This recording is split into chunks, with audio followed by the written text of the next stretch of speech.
Good morning. John 1:14, and the Word became flesh and dwelt among us. And we have seen his glory, glory as of the only Son from the Father, full of grace and truth. We're just going to focus on the first phrase. And the Word, the Logos, the eternal, divine being became flesh. God the Son became flesh. Why didn't he say became a body? Ever thought about that? The Greek word for body is soma. The Greek word for flesh is sarx. And here he uses the word flesh.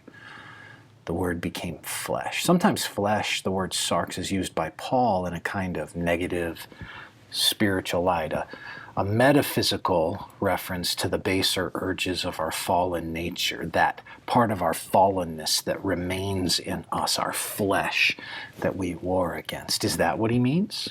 Did the Word become sinful? No, that's not what he means. He's speaking here quite literally. The Word became flesh, became substance, became that tissue and an organism. The Word became flesh. But why that instead of what seems more natural, soma?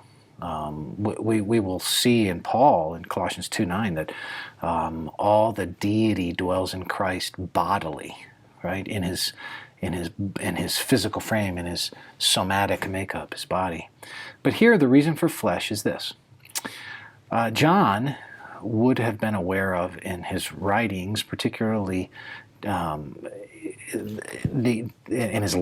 in his epistle in particular, his epistles, 1st, 2nd, 3rd John, that there was a kind of early development of what became known as the Docetic heresy. Now, the Docetic heresy was a Gnostic heresy that began in the latter portion of the 1st century, and a little bit in the mid portion, but more toward the latter portion of the 1st century.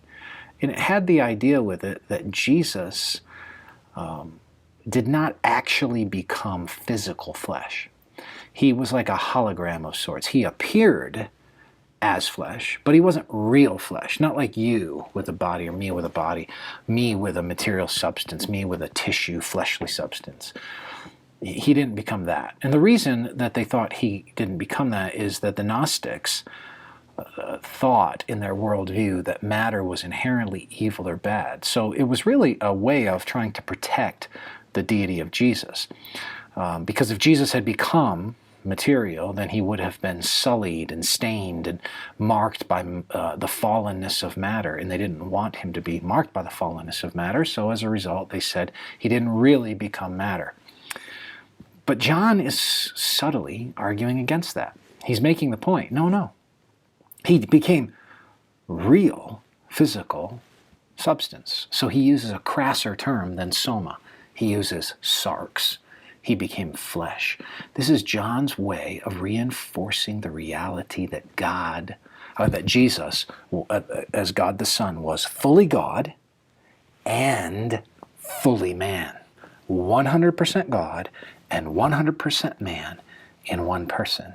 The Word, the divine Logos, became flesh, real humanity. So that's the miracle of the Incarnation. Smuggled right in this little phrase, the Word became flesh. Remember that this Christmas season. That's what it's all about. The Lord bless you.